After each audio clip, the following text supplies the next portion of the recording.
Salve, torcedor tricolor. Mais um jogo aí pela frente, né? Então o Grêmio já está em Fortaleza, no Ceará, para enfrentar amanhã às 18h30 a equipe do Ceará lá no Castelão. E enfim, tem alguns desfalques aí, né? Na equipe do Grêmio, 5 desfalques para ser mais exato, né? Muito em virtude daquilo que eu falei, né? Que se a gente tivesse começado com um time mais forte, o time titular que havia jogado contra o Atlético Mineiro, talvez a gente tivesse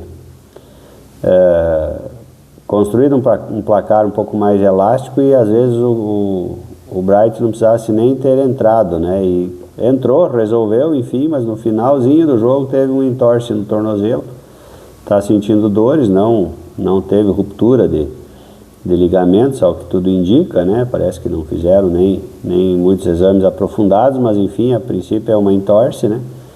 E então o departamento médico e a comissão técnica entenderam que o melhor seria manter o jogador em Porto Alegre, né? Para não agravar a lesão, né? E ter aí alguns dias de recuperação, né? Outro desfalque importante, que esse às vezes a gente nem cogitava, vamos dizer assim, né? Era o Christian Oliveira, né? Que, enfim, já havia sido poupado, já entrou no segundo tempo, jogou meia hora só, né?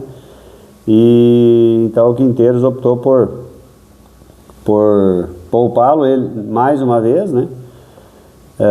Desse jogo contra o Ceará, deixando ele em Porto Alegre, nem viajou, né? Alegando desgaste muscular, né? Então ele na data FIFA foi para a seleção, não jogou praticamente nada, nem lembro agora se ele jogou alguma partida. Então ficou praticamente 2 semanas ali, 10 dias com a seleção e treinando, né? Não teve intensidade nos treinamentos, enfim, não foi igual jogar um jogo oficial, né? Retornou, jogou uma partida, daí agora contra o Luquenho, jogou meia hora, né?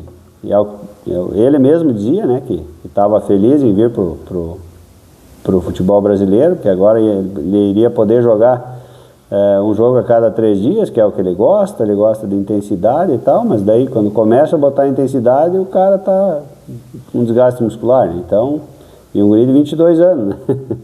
Então é complicado de analisar isso também, né? Claro, tem o tempo de maturação, tempo de adaptação e tal, mas da agora para frente é pauleira, né? Então, se tu não estiver preparado para enfrentar, a cada 2, 3 jogos ele vai ter que parar né?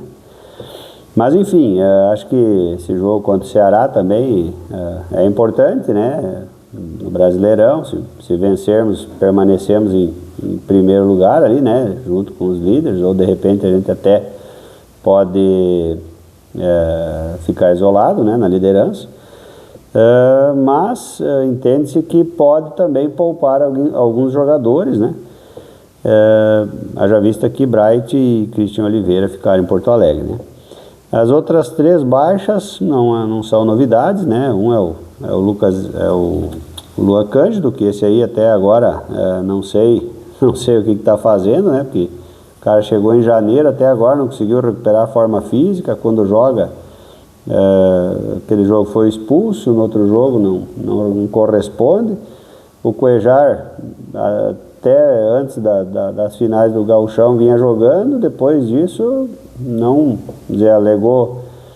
alegaram ali que ele estava com uma lesão, que o tempo de recuperação era 10 dias, já passou um mês, né? Já passou um mês dessa declaração que ele tinha a lesão e até agora não recupera, treina, daqui a pouco diz que está com dor de novo, aí no outro jogo ele vai jogar, daí não é nem relacionado. Agora falaram que poderia jogar contra o Luquenho, não foi relacionado, não viajou, agora não, mas na próxima aí contra o Ceará ele já vai estar em condição, de novo não foi relacionado, ou seja, ele nem viaja com o grupo, né? Ele nem fica à disposição, mesmo que ele fosse, ele não é certeza que vai entrar, mas ele nem fica à disposição, né? Então precisa ver o que está acontecendo. Um cara que tem um salário alto, né, e não joga, precisa entender bem essa situação, porque daqui a pouco, se é para ficar desse jeito, é melhor liberar o jogador, né? E o João Lucas, para mim, dos desfalques, foi uma grata surpresa. Para mim é uma notícia positiva, né? Porque ele não indo, não corre o risco dele entrar em campo, né? Porque ao que tudo indica, o Serrote deve começar jogando de novo, né? E normalmente ele joga o primeiro tempo e no intervalo o Quinteiros bota o João Lucas, né? E ele não indo já é uma boa notícia, né? Se tiver que trocar o Serrote, vai botar o João Pedro, que é melhor que o João Lucas, né?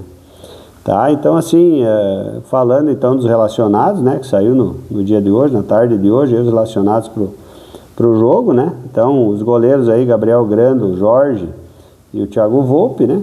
Não sei nem por que o Jorge foi, né? Enfim, mas... zagueiros daí, Gustavo Martins, Gemerson, Rodrigo Eli, Vieri e Wagner Leonardo. Os laterais, Igor, João Pedro, Lucas Esteves, né? Os meio-campistas, Camilo, Cristaldo, Dodi, Edenilson, Monsalve, Natan, Pescador, esse também é um que só gastou a passagem, Ronald e Vila Sante. E os atacantes daí, o Amuso, o André Henrique, o Aravena, o Arezzo e o Pavão. Em cima desses relacionados, acredito eu, pelo pragmatismo do Quinteiros, ele deve sair jogando com o Volpe, Serrote na direita, Gemerson, o baita Gemerson, né? Mas nesses 5 nomes aqui, vai botar quem? Vai botar o Eli? Não vai resolver também, né? Então deve ir Gemerson e Wagner Leonardo, e na lateral esquerda Lucas Esteves. Então veja que nós estamos indo para um jogo com 3 laterais, um esquerdo e 2 direitos, né? Então são 2 titulares, vai ter só o João Pedro. Se porventura acontecer qualquer coisa, ou com o Serrote ou com o Lucas Esteves, né, só vamos ter o João Pedro, a não ser que de novo adapte o Vieri na esquerda, né? Então, retomando a escalação, no meio campo acredito eu que vá Camilo, Vila Sante e Edenilson, né? E os atacantes não tem muito segredo, Amuso pela esquerda, Pavão pela direita e Arezzo o centroavante, né? E nesse caso aqui, os que sobraram, André Henrique seria pela esquerda e o Aravena talvez pela direita, né? Na verdade aqui teria 2 reservas pela esquerda. Talvez até o André Henrique possa fazer a direita ali, do Pavão no caso, né? Mas acredito que seja isso daí. Eu acho que é um jogo que dá para ganhar, né? Um jogo que dá para ganhar, obviamente não dá para chegar achando que já ganhou, né? Vai ter que correr muito, né? Mas acredito que há grandes possibilidades do Grêmio voltar do Ceará com um bom resultado aí, que se não for a vitória, pelo menos o empate, né? Acho que tem que se cuidar, né? Não vai dar para dar bobeira aí, né? Mas é um jogo com bastante possibilidade de vitória do Grêmio. E é o que a gente espera, vamos ficar torcendo bastante aí, né? E esperamos, né, que o Grêmio desempenhe aí um bom futebol, né, que está num processo de evolução, né, e a gente sempre espera que o próximo jogo seja melhor do que o anterior, né. Então é com essa esperança aí que nós vamos para o jogo de amanhã. Valeu, galera, forte abraço a todos aí e até o próximo vídeo. Tchau, tchau.